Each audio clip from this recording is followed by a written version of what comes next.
नमस्कार मित्रांनो, जय शिवराय. स्वागत आहे तुमचं संस्कृती उद्योग समूह या आपल्या यूट्यूब चॅनलवरती. तर आज आपण कोथिंबीर या पिकाविषयी माहिती घेणार आहे.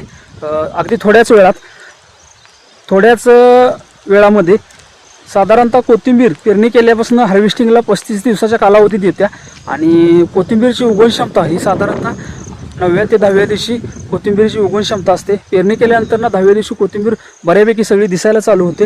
तर कोथिंबीरची पेरणी केल्यानंतर जेव्हा त्याची उगवण क्षमता होते त्या कालावधीत म्हणजे साधारणतः एक 11व्या ते 12व्या दिवशी त्यामध्ये एक बुरशीनाशक आणि 19-19 या विद्राव्य खताची फवारणी करून घ्यायची. आणि त्यानंतर कोथिंबीरीला जेव्हा 20 ते 22 दिवसाचा कालावधी होतो त्या टायमाला तुम्ही त्याच्याबरोबर जर तुम्हाला कोथिंबीर पिवळी पडणे किंवा कोथिंबीर कीड वगैरे काय दिसत असेल तर त्याच्याबरोबर एखादं कीटकनाशक जे साधं असते मार्केटमधलं ते आणि अमिनो ॲसिडचं प्रमाण असलेलं एखादं टॉनिक आणि त्याच्याबरोबर परत एखादं बुरशीनाशक रेडीमेड उघड वगैरे हे तुम्ही घेऊ शकताय आणि त्याची फवारणी करा. आणि कोथिंबीर जेव्हा साधारणतः तुमची हार्वेस्टिंगच्या मापात येत असत्या, साधारणतः तुमची कोथिंबीर जेव्हा 30 दिवस प्लस होत असत्या त्या टायमाला तुम्ही परत एखादा टॉनिकचा हात घेऊ शकताय.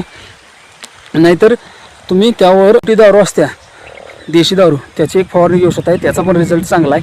त्यामुळं कोथिंबीरला क्वालिटी चांगली येते आणि एक नंबर पीक येते. तर कशी वाटली माहिती आणि आपलं नियोजन हे आपल्या व्हिडिओला लाईक आणि कमेंट करून सांगा. आणि इथून पुढे येणाऱ्या व्हिडिओ बद्दल तुम्हाला जर माहिती असेल तर नाविन्यपूर्ण माहिती हवी असेल तर आपल्या चॅनलला सबस्क्राईब करा. धन्यवाद. जय जवान जय किसान.